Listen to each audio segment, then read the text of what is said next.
deadlock over the Public Examinations Amendment Bill in Parliament has ended, with the political parties agreeing to start discussions on Tuesday.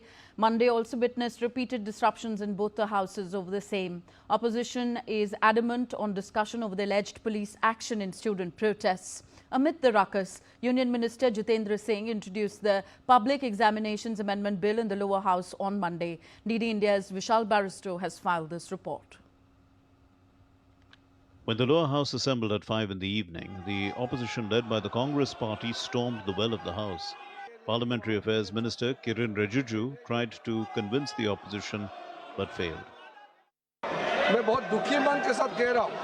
पहले दिन तो वो कह रहे थे कि चर्चा करना चाहिए, एग्जाम का मामला है, बच्चों का मामला है। अब जब चर्चा करने के लिए इतना महत्वपूर्ण बिल लेकर के जब आया है, टाइम भी दे चुके हैं, 6 घंटे स्पीकर साहब ने और टाइम देंगे, आप चाहते तो और टाइम देंगे, फिर भी ये कर रहे हैं, ये अच्छा नहीं लग रहे हैं। Earlier, the opposition members gathered at the Makar Dwar and started shouting slogans against the alleged police action against the students.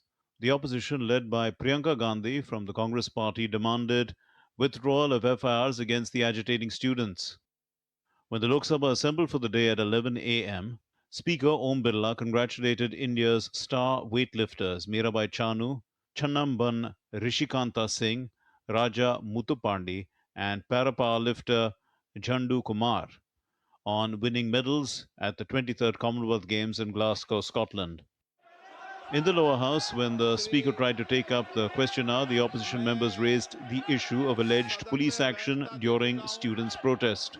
He urged opposition members to cooperate in conducting the question hour smoothly, but to no avail. Later, the Union Minister Jitendra Singh introduced the Public Examinations Prevention of Unfair Means Amendment Bill in the lower house.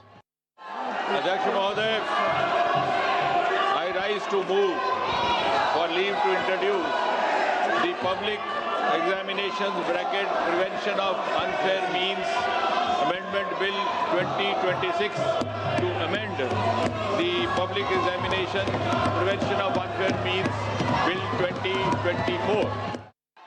The introduction of the bill was met with uproarious scenes by the opposition. The Speaker then announced that he would allow a minimum duration of 6 hours for discussion on the bill, but the opposition refused to relent and the House was adjourned for the day after.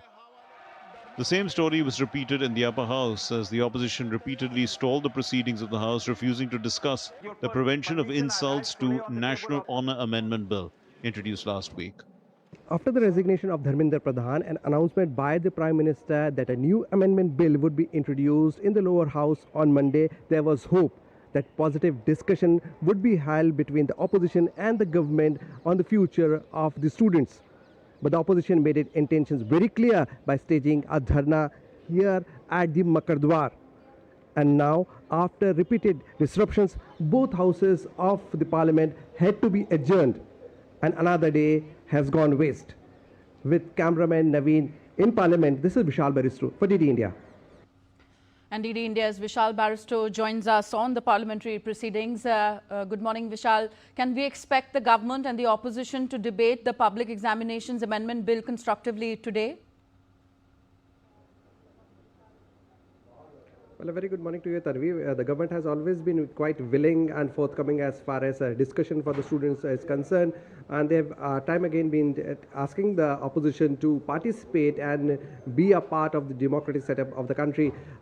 Yesterday, we have been given some feelers from some of the member of parliament, like Hanuman Beniwal and other members of the Congress as well, and they are saying that they are keen to take part in the discussion. So we are expecting a positive day today, but it all depends as to how opposition behaves, because yesterday all of a sudden they had gathered outside the Makar Dwar and they started protesting, demanding a statement from the Home Minister as to why the alleged police atrocities took place against the students. Meanwhile, today the NDA along with NCPI are holding a Mangal Milan meeting, which is a meeting of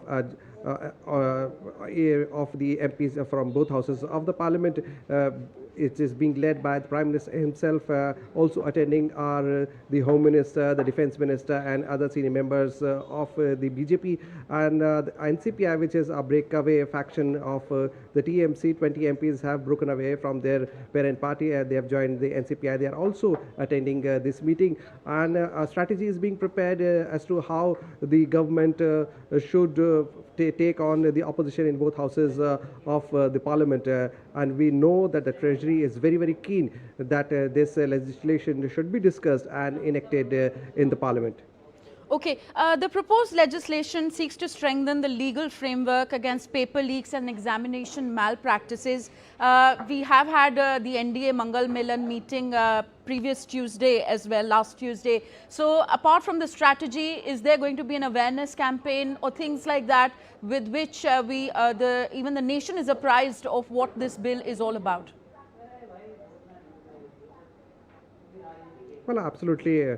The Prime Minister has also tried to reach out to the youth of this country, and he has tried to convince the youth that they should not be misled or be part of any vendetta politics or any selfish motive of any political party. He has asked the youth to come forward, and we know that Prime Minister's voice is being always heard by the youth. And yes, there have been protests, but after the resignation of Dharmendra Pradhan, things seems to have cooled down, and the CJP has also asked its members not to resort to violence.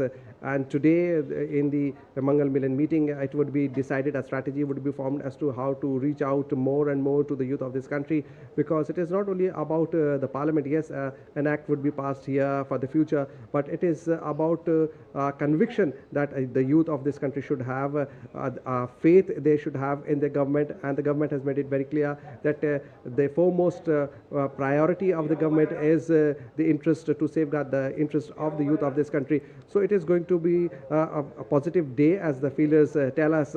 But as far as the upper house of the parliament, we have seen how Congress time and again tried to disrupt the proceeding of the house. There were 5 disruptions in the upper house. So Rajya Sabha, well, we have to keep our fingers crossed, Tanvi. But as far as lower house is concerned, yes, we expect that it is going to be a positive day. Yesterday, the speaker had announced that he would allocate 6 hours for the debate, and if need be, then the duration could be extended.